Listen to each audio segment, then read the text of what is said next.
রাজা আসে রাজা যায়, চিত্রপট বদলায়, কিন্তু কোনো এক অদ্ভুত সুতোর টানে একজন যেন অবিনশ্বর, অন্তত দেশের ফুটবলে। ভক্তরা ক্ষোভে রাগে তাকে বলেন সিন্ডিকেটের নেপথ্যের অনুঘটক। পারফরমেন্স নয়, তার কাছে নাকি প্রিয় পাত্রই বড়। তাই তো দিনের পর দিন, ম্যাচের পর ম্যাচ সমালোচনাকে বৃদ্ধাঙ্গুলি দেখিয়ে দল গড়েন, নিজের ইচ্ছাতেই নেন না কারো মতামত। দলের প্রয়োজনের চাইতে চাকরি বাঁচানোই যার কাছে নাকি একমাত্র লক্ষ্য। হাভিয়ের কাবরেরা দেশের ফুটবলের গডফাদার। মুখে কথার তুবড়ি ফোটে বাস্তবতা, পারফরমেন্স লবডঙ্কা। সময়কাল ২০২২। বাফুফের মাসনাদকে নিজের সম্পত্তি বানিয়ে ফেলা কাজী সালাউদ্দিনের শেষ দফায় কাবরেরা আসেন জাতীয় ফুটবল দলের হেড কোচ হয়ে।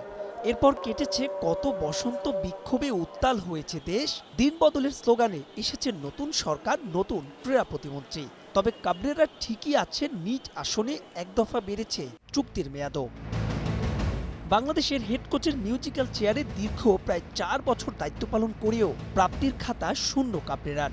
এ সময় লাল সবুজের ডাগআউটের রেকর্ড ৩৭ ম্যাচ দাঁড়িয়ে জিতেছেন মোটে ১০টা। ব্যর্থ সাফের সেমিতে উঠতে, ব্যর্থ হামজা, শমিত, ফাহমিদুলদের নিয়েও দলকে এশিয়ান কাপের মূল পর্বে ওঠাতে। কাবরেরার বিরুদ্ধে সবচাইতে বড় অভিযোগ ডোপিং, যার শিকার স্বয়ং অধিনায়ক জামাল ভুঁইয়া।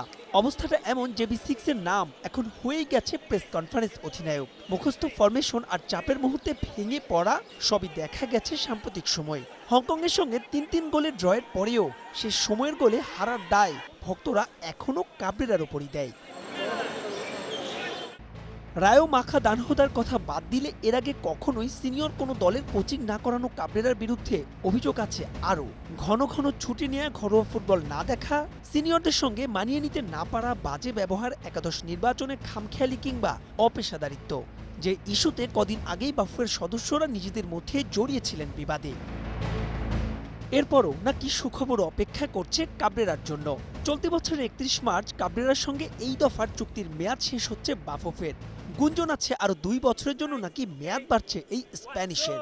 সামাজিক যোগাযোগ মাধ্যমে তাই ভক্তরা বলছেন এমন সিদ্ধান্ত হবে আত্মঘাতী। তাতে হয়তো আর্থিকভাবে অনেকটাই লাভবান হবেন কাবরেরা, কিন্তু আলোর মুখ দেখা দেশের ফুটবল তিলে তিলে ডুবে যাবে রসাতলে। মাহবুব রিমন, স্টার নিউজ।